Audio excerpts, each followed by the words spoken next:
guys. No injuries from the game. Everybody checked out good today.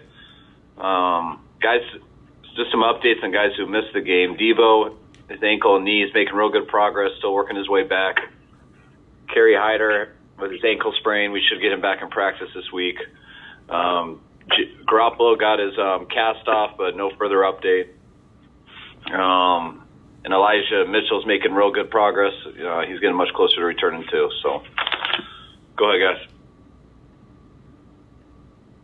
In regards to Debo making good progress, are you still planning to have him back at practice maybe the following week or this week?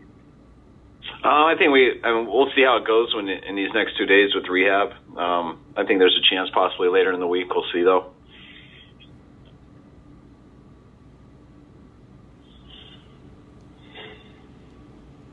How did Javon Kinlaw come out? Did he have any swelling at all, or did he seem pretty healthy as he came out of the game? No, he checked out great yesterday and today. I think he ended up getting 16 total plays. I'm not exactly sure, close to that. But it was a successful game, and even more successful since he looked good today. And how did he look out there after you watched the film? I thought he did a good job. I think the more he plays, the more we'll be able to keep him out there longer and stuff. But, that 4th and 1 down on the goal line, I thought he made a real big play there, taking on the double team, taking 2 blockers, allowing Fred and Ty to make that play. So really helped out, was stout in the run game, and it was a good first step. Hey, Kyle, I know you said that the reason Drake was inactive was because you wanted to keep more interior defensive linemen, but you kind of get the sense that he's kind of hit a rookie lull. Does he need to kind of learn how to be a pro at this point, or is all good on that aspect? No, it was no difference in that. This wasn't at all to punish him. This was completely with the 5 inside D linemen.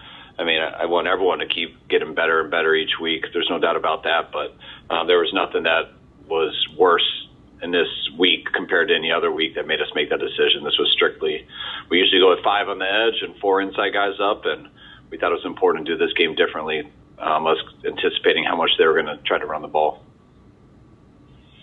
Kyle, when you're watching the run defense, do you gain a bigger appreciation for it on film, or when you're watching it from the sidelines?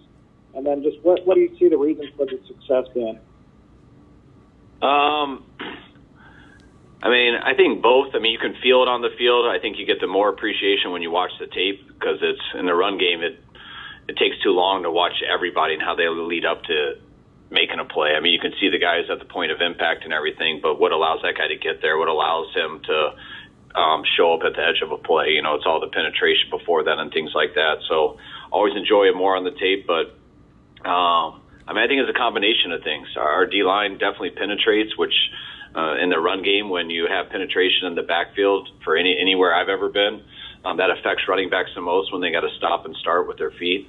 I also think, but when you do that, it leaves some vulnerability to your linebackers, just because always penetrating and stuff, which that's similar to playing pass first and run second, that can keep those guys in some hard positions. They got to really play off those guys. And as hard as our guys penetrate, I think we got 3 linebackers off the ball who can adjust to how those guys play as good as anyone.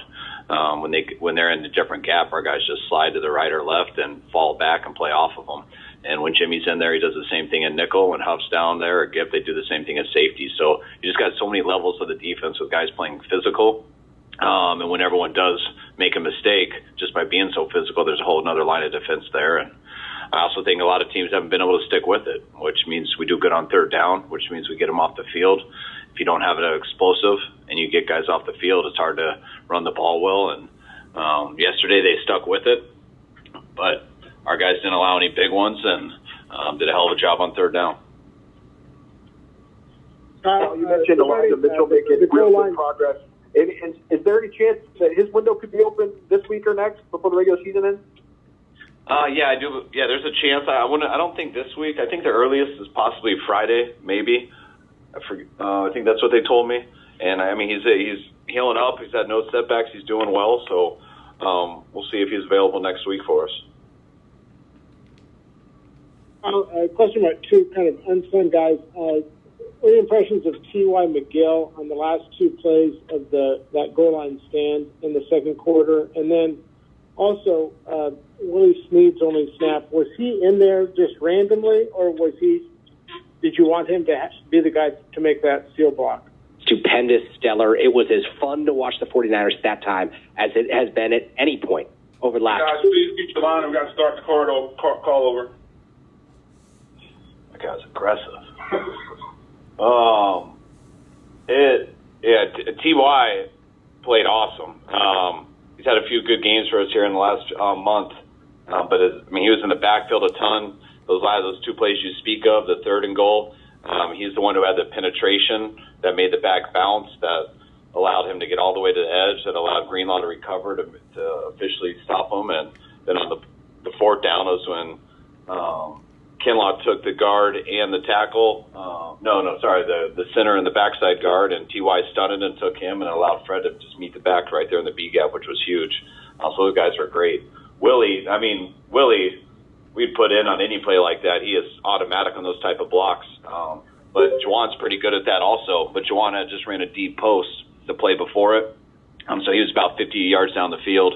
And so Hank made the sub, and we had Willie going in that instance behind him. We always rotate Willie or Ray. But Ray was the one getting the ball, so Willie had to block and did a hell of a job on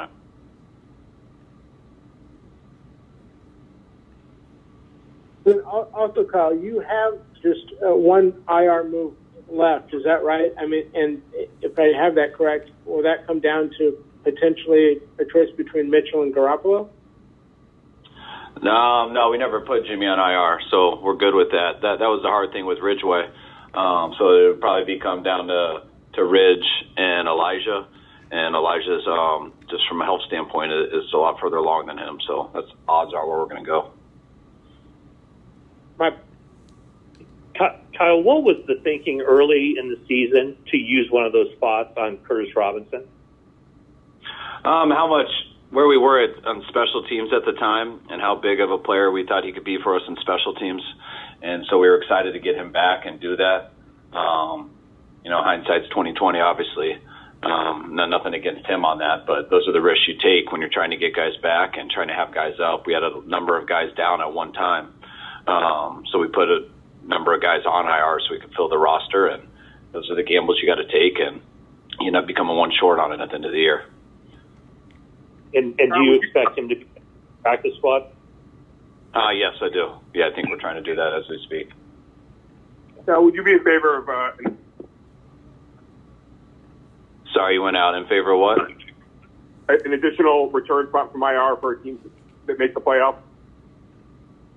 Oh, yes, definitely. That's also you don't know how long it's going to last, and sometimes you need all those spots. In the NFL, every single game matters. And then all of a sudden you can get 3 to 4 more games added at the end of the year, and that's a long time. So, when we looked into the Ridgeway stuff, the odds were we wouldn't be able to have them till possibly a championship, possibly a Super Bowl type game. So that's why we ended up having to go with that. But, yeah, it'd be great to get some of those guys back because, you had 5 games to a season. That's a huge difference, or 4 games. We'll take a couple more. Kyle, forgive me if you've answered this already, but how's Jordan Mason doing with his hamstring? I think he's doing great. He was in here the last 2 days, so he had no setbacks from the game. His knee was just a scare. He's actually sick today, so we'll let him out today for being sick, but his hamstring ended up being good. And Kyle, how did Ty Davis Price look on film? Who's that? Ty Davis? He had a good game. He had a good game. I think it was the 2nd and 4 that he'd like to have back that ended up leading to that 3rd and 1 and 4th and 1 we didn't get. But then watching the film, the linebacker had his hands inside on the ball, and if he would have fought for another yard, it would have ended up being a fumble. So it was a smart decision for him to roll with the ball. Didn't make any mistakes in the game, and I was happy for him. They could get out there, get his feet wet again, back in the game, and get some carries, and because there's a great chance we'll need him here going forward. Kyle, how's Purdy feeling today? What's that about Purdy? How would you evaluate how Jake Brendel has played this season? I think Jake's played real well. We were real happy with him last year. Just watching him throughout practice and everything. Alex stayed healthy all last year, so he didn't get much game experience. But we went into this year with him as our guy. And you never know until they get out there. And he's been able to make it through this whole year. He's been able to stay healthy. He's done a great job with the calls and stuff, getting us in the right protection schemes and blocking schemes. And he's been able to make some plays, too. He's helped us in both the run and pass game. And I've been real excited with him as one of the leaders here on our team, too. Take one more. I circle back to that. Yeah, I just want to circle back on how Brock Purdy's feeling and just what your review of the film showed. Brock played well, real well. He was smart with the ball. There was a couple situations that were tight, where there was an unblocked player, and the play was almost there. And I thought he just did a great job, not doing anything stupid in some tough situations. Also, I mean, he's shown that he's willing to let it rip at all times. And there was a couple times in the game that they got an unblocked guy right to him, and he made a couple great decisions just to take the sack. So I was real impressed with how Brock played. Just talking to him here the last 2 days, he got out healthy again, and I think that should continue healing up, and I think he should be even a little better this week with more health. Kyle, I know you. One more. I know you're in the moment with Brock, but it's kind of easy to look ahead too. Have you thought at all about how you plan to work that quarterback situation with as well as he's playing, like after this season's over? No, I don't even know what year it is after the season's over. So I'm trying to think about how to get him ready for Wednesday, man. So it's a great question, but honestly, I don't look ahead like that. So we got a number of big games in front of us. All right, guys. Appreciate it. All right, guys. Thanks. All right, guys.